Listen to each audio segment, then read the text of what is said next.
ओम श्री कृष्ण परब्रह्मणे नमः। श्रीमद्भगवद्गीता अथ पंचदशोऽध्यायः। पुरुषोत्तम प्राप्ति योगः। श्रीभगवानुवाच ऊर्ध्वमूलमधः शाखम् अश्वत्थं प्राहुरव्ययम् छन्दांसि यस्य पर्णानि यस्तं वेद स वेदवित्।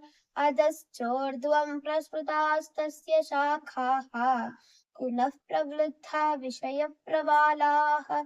अधश्च मूलान्यनुसन्ततानि कर्मानुबन्धीनि मनुष्यलोके। न रूपमस्येह तथोपलभ्यते नान्तो न चादिर्न च सम्प्रतिष्ठा।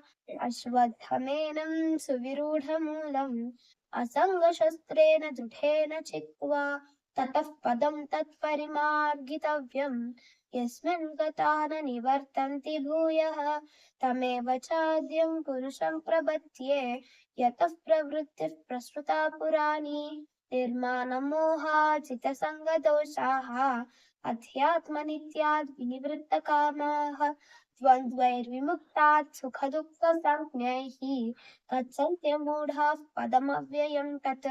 न तद्भासयते सूर्यः न शशाङ्को न पावकः यद्गत्वा न निवर्तन्ते तद्धाम परमं मम। ममैवांशो जीवलोके जीवभूतः सनातनः। मनःषष्ठानीन्द्रियाणि प्रकृतिस्थानि कर्षति शरीरं यदवाप्नोति यच्चाप्युत्क्रामतीश्वरः। गृहीत्वैतानि संयाति वायुर्गन्धानि वाशयात्।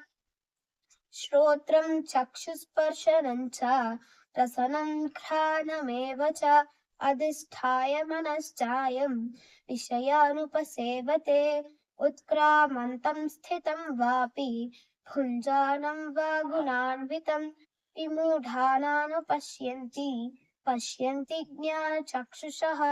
यतन्तो योगिनश्चैनं पश्यन्त्यात्मन्यवस्थितं यतन्तोऽप्यकृतात्मानः नैनं पश्यन्त्य चेतसः। यदादित्यगतं तेजः जगद्भासयतेऽखिलं यच्चन्द्रमसि यच्चाग्नो तत्तेजो विद्धि मामकम्। घामाविश्य च भूतानि धारयाम्यहमोजसा पुष्णामि चौषधिः सर्वाः सोमो भूत्वा रसात्मकः।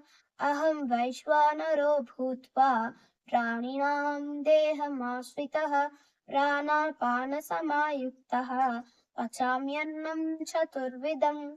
सर्वस्य चाहं हृदि सन्निविष्टः मत्तस्मृतिर्ज्ञानमपोहनं च वेदैश्च सर्वैरहमेव वेद्यः वेदान्तकृद्वेदविदेव चाहम्। ॐ तत्सत् इति श्रीमद्भगवद्गीतासु उपनिषत्सु ब्रह्मविद्यायां योगशास्त्रे श्रीकृष्णार्जुनसंवादे पुरुषोत्तमप्राप्तियोगो नाम पञ्चदशोऽध्यायः।